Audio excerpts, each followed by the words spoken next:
It's been 5 years since my father passed away. My mother Patricia and sister Caitlin live in the large mansion he left behind in an upscale neighborhood in Westchester County. I live alone in a high-rise apartment on the Upper East Side, a modestly sized home with a view of Central Park's greenery. As head of research and development at MediPharm Pharmaceuticals, my days were busy and fulfilling, leading a cancer drug development project. I'm in charge of a project with an annual budget of $100 million, collaborating with the Mayo Clinic and Johns Hopkins Hospital. On weekends, I regularly volunteer at St. Mary's Senior Center. The peaceful conversations with the residents there brought me comfort. This tranquil life began to change when my sister's social media account started gaining explosive popularity. Under the account name Caitlin Luxury Life, she posted about her lavish lifestyle, and her follower count quickly surpassed 1 million. Her advertising revenue was rumored to exceed $500,000 annually. She posted daily photos of new Hermès bags, meals at Michelin-starred restaurants, and travels around the world on private jets.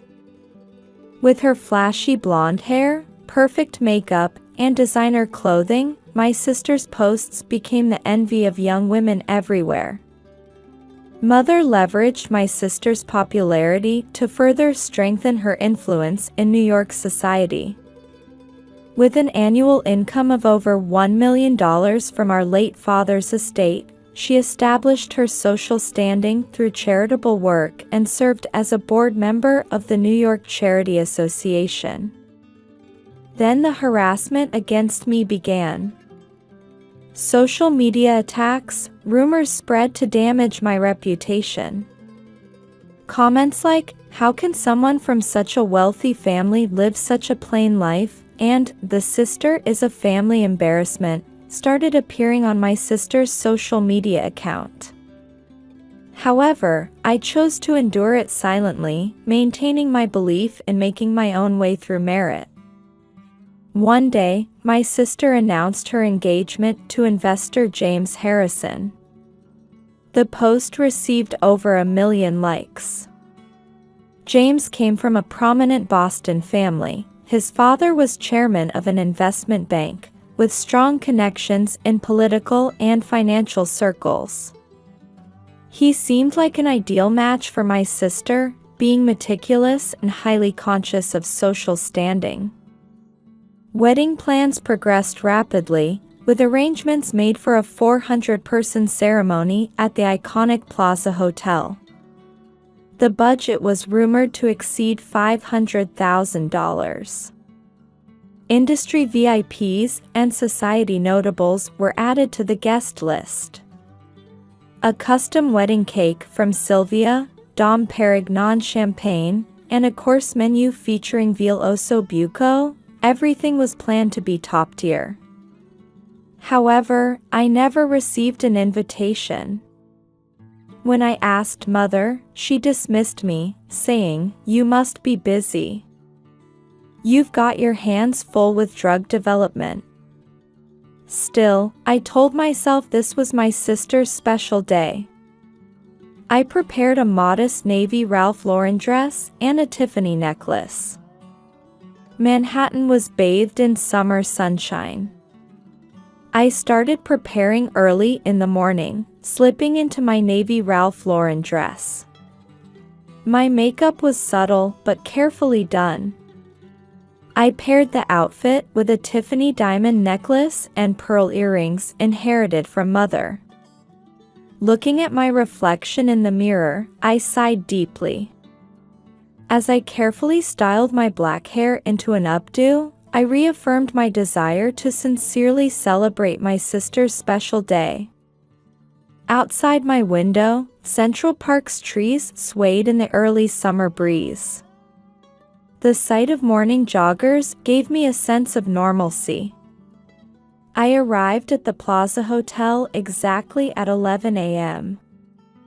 Luxury cars were arriving one after another at the entrance, with white-gloved valet parking staff bustling about. Bentleys, Rolls-Royces, Mercedes Maybachs. My Lexus was clearly out of place. Nevertheless, the valet staff greeted me with unchanged politeness.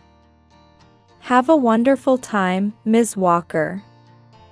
I nodded slightly at the young staff member's smile and walked through the heavy revolving door.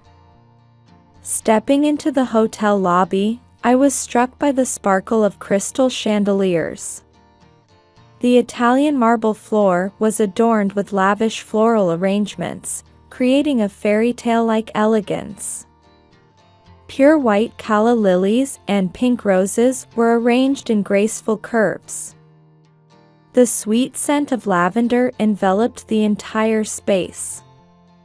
In the lobby, I met acquaintances from the pharmaceutical industry, Dr. Johnson from Mayo Clinic and Professor Martin from Memorial Sloan Kettering Cancer Center. They highly value my work.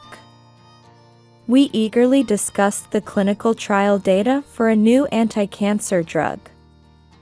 "Elizabeth, it's your sister's big day. What a wonderful venue." "Yes, I sincerely wish for her happiness. By the way, I heard the new drug trial data is showing excellent results. FDA approval must be close. Your research will save many patients."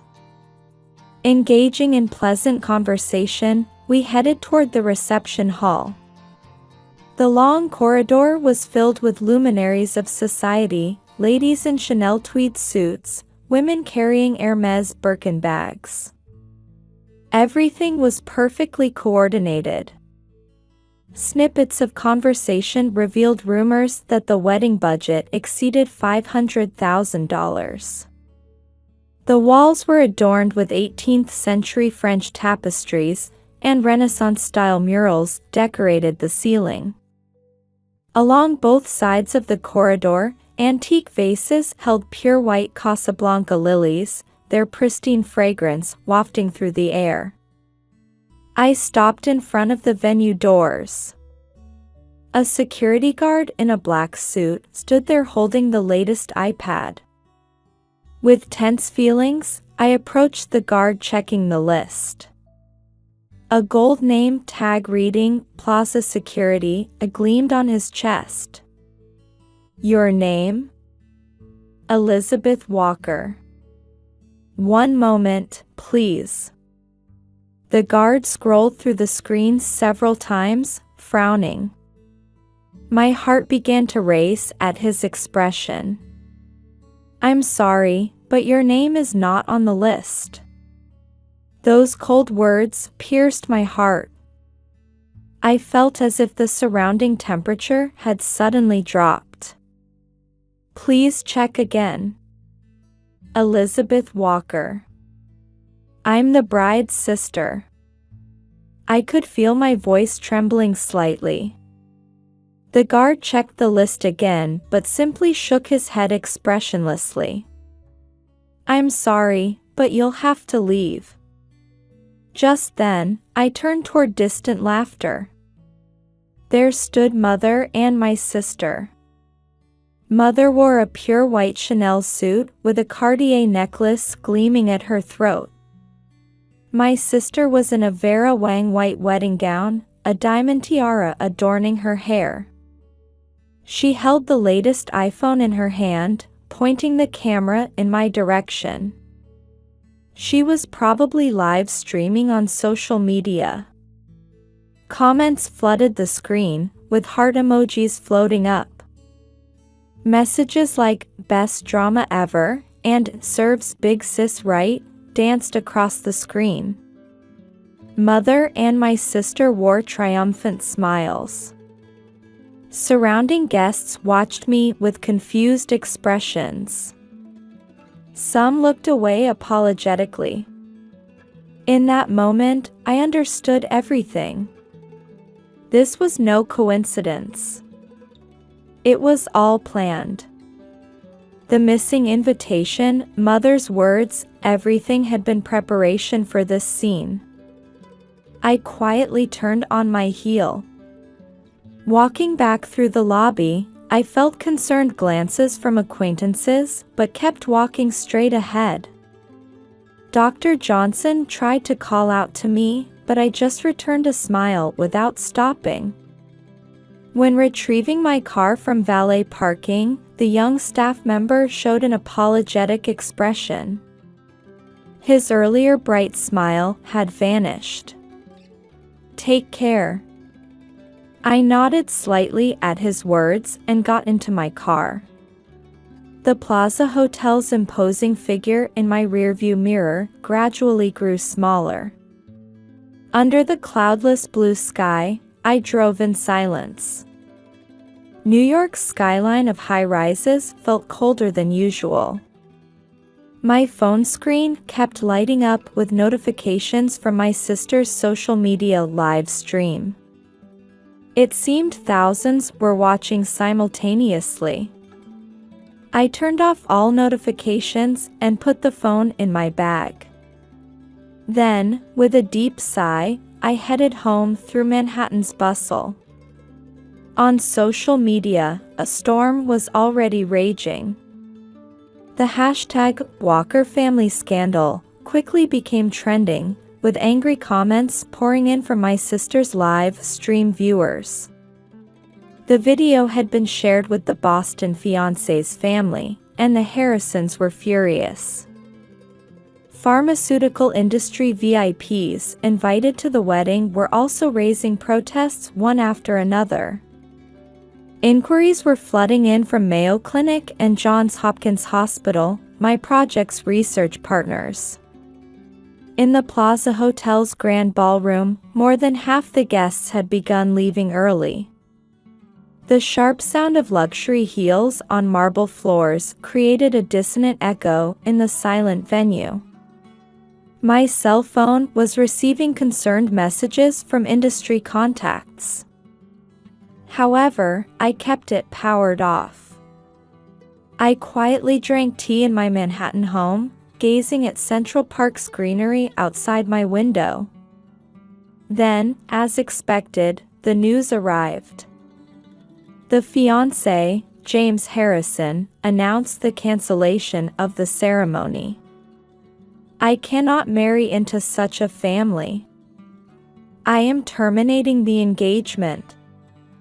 The moment James's calm voice echoed through the venue, my sister let out a hysterical scream. Mother fainted, her pearl necklace scattering across the marble floor. The venue fell into chaos as media rushed in. By evening, my apartment's intercom rang. The monitor showed the tear-stained faces of mother and my sister. The Chanel suit was wrinkled, and the wedding dress hem was stained with mud. "Elizabeth, help us." Mother's voice trembled. The security camera showed them prostrating themselves at my front door. Their figures, wrapped in luxury brands, now evoked only pity. "Please, open up. We'll explain everything. We'll apologize." "So?" My sister's voice was strained. While the social media stream had stopped, I could see masses of critical comments still flowing on her smartphone screen. Her follower count was dropping dramatically, and it appeared she was receiving contract termination notices from advertising sponsors. I quietly sat on the sofa and took a sip of tea. Outside the window, the sun was setting, painting Manhattan's skyscrapers orange. The intercom kept ringing. "Open up. Please. Our reputation can't take any more." The screams gradually became more desperate. The social media backlash showed no signs of stopping, rather, it was accelerating. Major Western media outlets were picking up the story one after another. I stood up and walked to the window. In Central Park, the usual evening scene unfolded, people enjoying jogs, families walking dogs, students reading on benches. The ordinary sight made the current situation feel even more surreal. The crying and screaming continued at my door. Residents of the luxury condominium were eyeing mother and my sister suspiciously. Security guards approached, asking them to leave. "We can't leave this situation as is." My cell phone started ringing again. The display flashed "Mother." Next to it were notifications of over 100 unread messages. Media interview requests were also pouring in. Then an unexpected turn of events occurred. The Plaza Hotel's security camera footage leaked.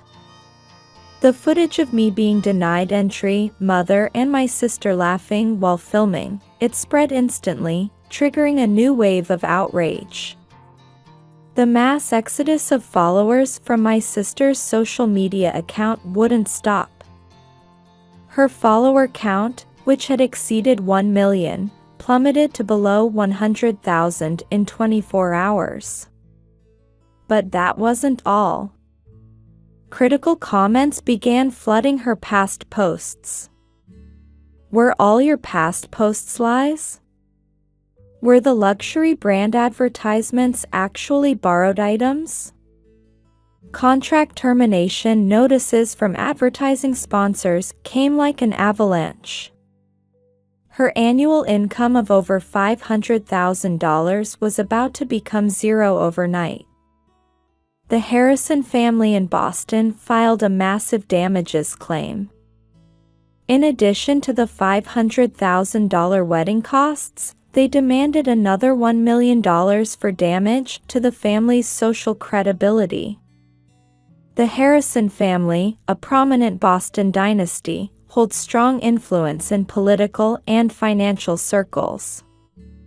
Their anger was beyond imagination. The price for damaging our family's honor will not be small. The investment bank chairman's words, James's father's statement, were reported by major U.S. media. The Wall Street Journal covered the scandal on its front page. The impact on Mother was also devastating. Her exclusion from New York society began immediately. She received an expulsion notice from the New York Charity Association and other charitable organizations she had been involved with successively demanded to sever ties. "I never want to hear the name Patricia Walker again." The words of society's leaders were cold and final. The annual income of over $1 million from father's estate was certain to diminish significantly after the bank managing the asset investments terminated their contract. Then a chain of exposures began. Followers of my sister's social media account started pointing out inconsistencies in her past posts one after another. Was this Hermes bag actually a replica? Are all the luxury restaurant photos from the same angle because you never actually went inside? Were the private jet posts actually studio shots? Investigation revealed shocking facts. The majority of my sister's posts were carefully staged fabrications. Luxury brand items were borrowed or replicas. Restaurant meals were photographed only from outside without actually dining there. Many overseas travel photos were digitally edited. Furthermore, it was revealed that their treatment of me at the wedding was planned harassment. They had intentionally excluded my name from the guest list and pre-announced the social media stream to gather many viewers. I wanted to create the best drama to get the highest viewer numbers. My sister's confession caused huge ripples online. Criticism intensified over her act of trampling family bonds for viewer numbers and advertising revenue. My employer, MediPharm, was flooded with inquiries about this scandal. However, the company's response was swift. Vice President Elizabeth Walker's achievements in research and development are unshakable. Family issues and her professional capabilities are entirely separate matters. The CEO's statement gathered strong support within the industry. Rather, through this incident, appreciation for my work increased even further. Joint research with Mayo Clinic and Johns Hopkins Hospital continues to progress smoothly. Elizabeth's research will bring hope to many cancer patients. Professor Martin's words were widely shared in the medical community. The new drug's clinical trial data showed excellent results, with FDA approval approaching. However, Mother and my sister's situation continued to worsen. The large mansion in Westchester County had to be sold to pay the damages. With complete exclusion from society, their life foundation completely collapsed. Avoiding public eyes, they had no choice but to move to a small apartment in the suburbs. How did it come to this? Mother's lamenting voice echoes off the walls of the small apartment. All their luxury brand bags and clothes were put up for auction. Most of their savings disappeared into damage payments, leaving only regret behind. In the midst of this, a letter arrived in my apartment's mailbox. It was an apology letter from Mother and my sister. On stationery stained with tears, they acknowledged their past mistakes. We didn't understand your sincerity. We were drowning in vanity and pride, losing sight of what was important. However, my mind was already made up. While I could forgive, returning to our former relationship was impossible. The past cannot be changed. We each had to choose new paths in life. Please do not contact me again. That was all I wrote in my reply. A year has passed since then. The sunlight streaming through the windows of St. Mary's Senior Center is gentle and warm. I was walking down the facility's hallway after finishing my weekend volunteer work. Elizabeth, thank you for coming again today. An elderly woman in her 80s smiles from her wheelchair. Conversations with her always warm my heart. Over this year, my volunteer activities have expanded significantly. I now serve as a director of an NPO supporting the elderly, increasing my opportunities for social contribution. At MediPharm, my promotion from development director to vice president was decided. The drug development exceeded expectations in its success, receiving FDA approval. We were able to bring new hope to many cancer patients. Vice President Walker's leadership is outstanding. Her integrity was the key to success. My reputation in the industry has become unshakable, with research results being published successively in medical journals. Manhattan's cityscape remains as vibrant as ever. Meanwhile, Mother and my sister's lives have changed dramatically. Their social media accounts were completely deleted, and they lost their place in society entirely. Living quietly in a small suburban apartment, they can only reminisce about past glory. Just once, I'd like to meet and talk. Occasionally, messages arrive from Mother. However, I don't reply. That was my choice. I decided to live looking forward, not imprisoned by the past. From my high-rise window, Central Park's autumn colors are beautiful. In my life filled with work and volunteer activities, I have no regrets. Rather, I feel that the events of that wedding day brought new meaning to my life. Living with sincerity, I've realized anew that this is what matters most. I shared these words at MediFarm's board meeting. From the conference room window, Manhattan's skyscrapers are visible. Under a cloudless blue sky, a new era was about to begin. My once famous sister now reportedly works at a small accounting firm. Mother spends her days knitting at home. Their luxurious lifestyle has become a distant memory as they live modestly. There are things more important than money and fame. We had to lose everything to realize that. That's what was written in my sister's final letter. Inside the envelope was a simple photo of them together. Gone were the luxury brand outfits and heavy makeup. Yet their expressions showed a peaceful contentment. Sometimes I pass by the Plaza Hotel. The events of that day now feel like distant memories. Volunteer work at the Senior Center, drug development research, company responsibilities. In the midst of my fulfilling daily life, I'm walking my own path. Elizabeth is our pride. Dr. Johnson's words from Mayo Clinic were widely shared in the medical community.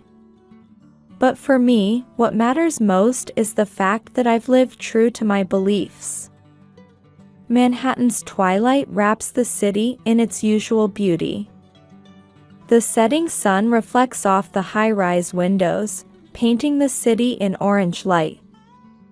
The trees in Central Park sway gently in the breeze.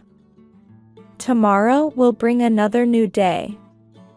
Perhaps that is the greatest gift for me, who chose to live with integrity.